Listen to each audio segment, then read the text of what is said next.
Lakete elkartea droga erabiltzaileen elkarte bat da.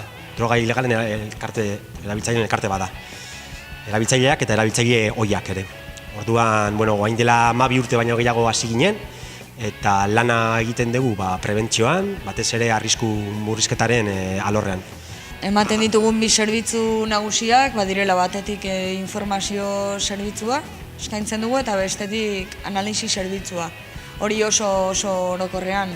Informazioa saiatzen gara gehien erabiltzen diren drogen inguruko informazioa ematen, legezkoak zein legezkanpokoak, eta baita ere azaltzen sustantzia bakoitzarekin erabili diren arrisku murrizketa neurri nagusiak, eta gero analisia burutu egiten dugu, baina kasu honetan legezkanpoko sustantziei. Zango nuke ezagutza mailan behar bada desberdintasun bat egin beharko genukela droga ilegalak eta droga legalen artean, ez? Droga ilegalak izateagatik, noski adibidez konposizioan ja ez dakigu zer diren, hor informazio oso gutxi daude, ez? Horregatik ere gure proiektuetan bultzatzen dugu hori, ez? Droga ilegalen analisia lehenengo jakiteko zer diren, eta orduan hori jakinda gero informazioa emateko, horren inguruan.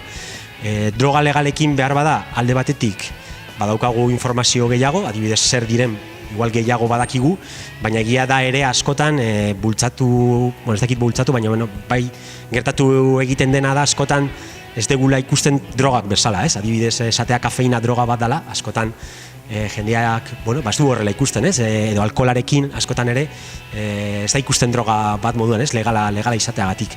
Orduan horre desberdintasun hori egin beharko genuken ikuste dut.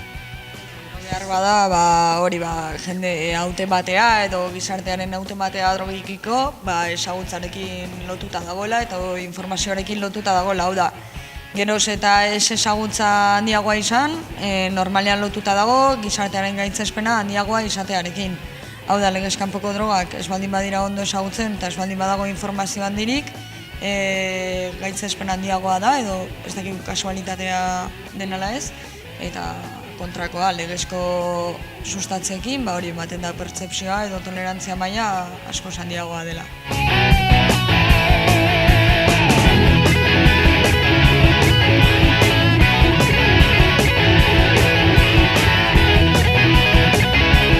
Normalean, ez beti badaude heziketa programa eta oso onak eta oso egokituak, baina normalean egia da erabiltzen den mezu bakarra hezkuntzan dela esetzaren mezua.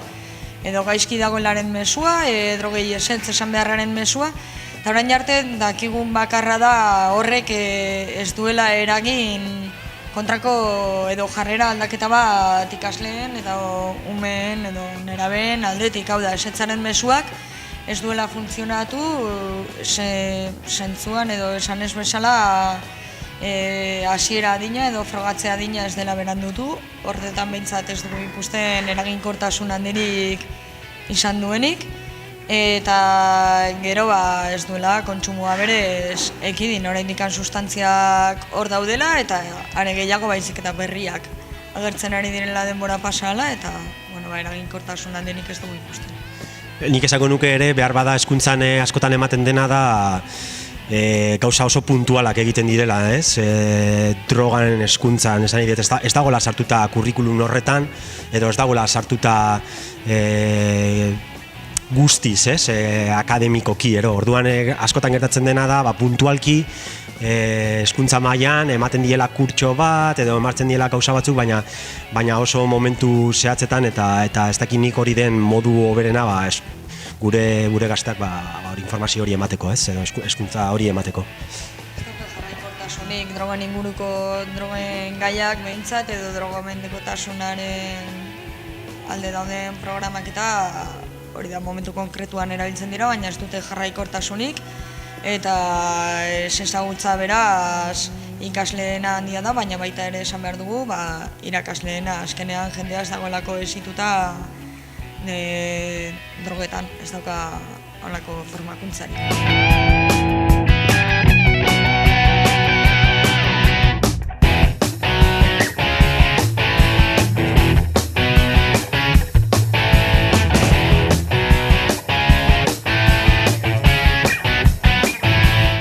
droga ilegalekin mito asko daude, gainera aizuntzaileak, ero korteak ere hor daude, horiek ere efektu batzuk dauzkate, askotan horren inguruan oso informazio gutxi dago, gainera droga ilegaletan gertatzen dena ere aldaketak daudela, osea, merkatu beltzak aldaketak ekartzen ditu bai aizuntzaileetan, bai purutasunean, eta horren inguruan oso informazio gutxi topatu dezakezu, ez? Osea, oso programa gutxi dira analisiak egiten dituztenak eta behintzat modu batean hori ekiditzen dituzten ez dakite, proiektuak edo. Eta legedia behintzat, gora bera, handiak ditu edo trikimailu asko. Azkenean jendearen ezagutza maila legearekiko ez da oso handia eta legea ez dago oso ondo asalduta edo behintzat ez dago modu simple batean erabiltzaileentzako asalduta.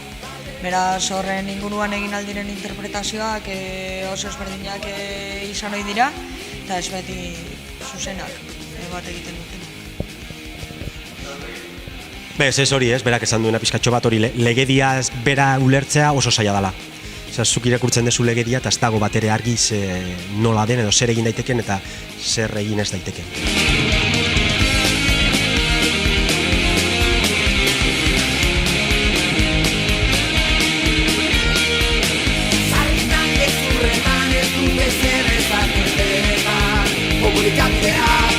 Ailaketeko helburuetan badira 5 helburu eta bat esaten duena da horren inguruan eztabaida bultzatu nahi degula.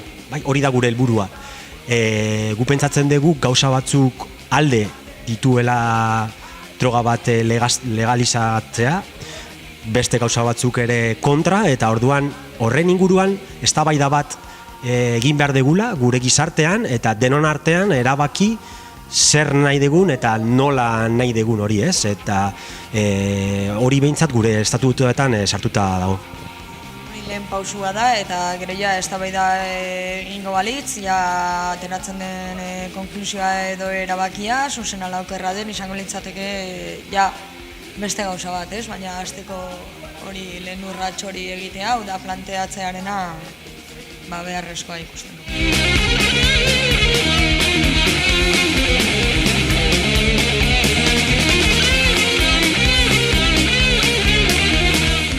Ailaketen bide zein bat modutan kontaktatu daiteke lehenik eta behin, badaukagu webgune bat, ailaket.com izenekoa, eta hortxe agertzen dira e-mail bidez kontaktuan jartzeko, gero ere badaukagu telefono finko bat, 945-23-15-60 telefonora deituta, eta baita ere ailaketeko egoitzatik fisikoki pasatuta. Hori Gasteizen daukagu, Alde Zaharrean, Errementari kalean, 43 zenbakian, eta baita ere Jesusen zerbitzarien kalean, 40 zenbakian. Hori da, edo bertatik pasatuta, edo telefonoz deituta, edo ailaket webgunean sartuta. Eta azkenengo berritasuna hor dago, orain dela oso gutxi, atera egin degula aplikazio bat, mugikorrentzako aplikazio bat, eta doan da deskargatzeko, eta hor gure kontaktua dago, baina baita ere informazio asko, drogen legala eta ilegalen inguruan, analisiak ere horre igotzen ditu, jendea jakiteko guk egiten ditugun analizio horietan zer agertu egin den, oharrak eta hainbat gauza gehiago. Eskerrik asko zuei, ez dakit gonbidagatzeagatik eta inornal badu beste zeozer, gurekin kontaktuan jartzeko lasai asko.